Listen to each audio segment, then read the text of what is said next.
Interesting. Very interesting cinematic style and lighting. But help me get my arms around this. What is this story really all about?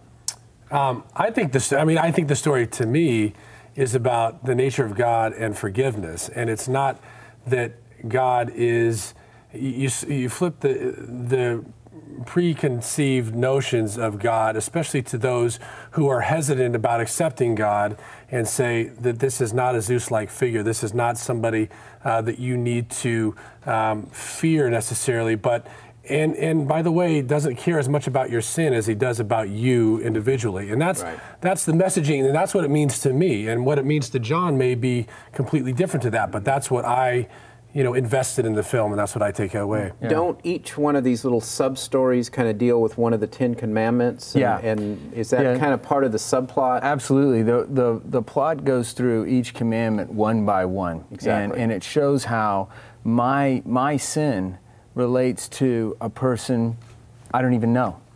That what I do has consequences throughout society. It doesn't diminish God or his desire to be in a relationship with me. When I wrote it, it really began with Luke 15 and Jesus as this creating the parable of the lost sheep and creating this image of God as this relentless pursuer of this one sheep, even with 99 over here.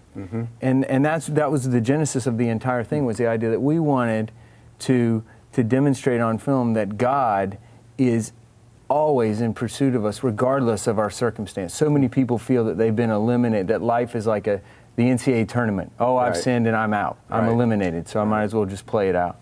And that's not the case. That's correct. Like you said, and I agree with you, I think everybody that sees it's going to take something different. That's what we hope. I mean, there's elements of Pay It Forward and Crash, and there were so many other little movies you were influenced by, I'm sure. Oh, yeah, and the key to it is that we felt very strongly that in the faith world, we wanted to bring two new things to the table. First of all, we're film professionals, and I've been making secular movies, writing secular movies, studio romantic comedies, things of that nature. But we felt that, we need to bring this into the faith world. So first we wanted to bring Hollywood craftsmanship and artisanship. But secondly, we wanted to create a movie that creates conversation and doesn't give you the answer. Because when you see a movie that says, here's the answer, you either agree with it or you disagree with it. And what else is there to say? That's right. Either yes or no. What we wanted to do was say, what if? What do you think? What do you think? And now we have conversation, because conversation stimulates more conversation. And I think taking this to a church market or church screenings, I mean, if you think about it, there's 30,000 buildings, church buildings in America that are perfect little theaters. You got seats and a screen and, a little sound system, and it's a perfect place. And like you said, and I agree with you, that it can be disarming to say, hey, we're going to go to church, but we're going to see a movie. We're not going to I know it would be disarming to me, especially if, our empty seat video that I think you guys have and that's on the website show it right now.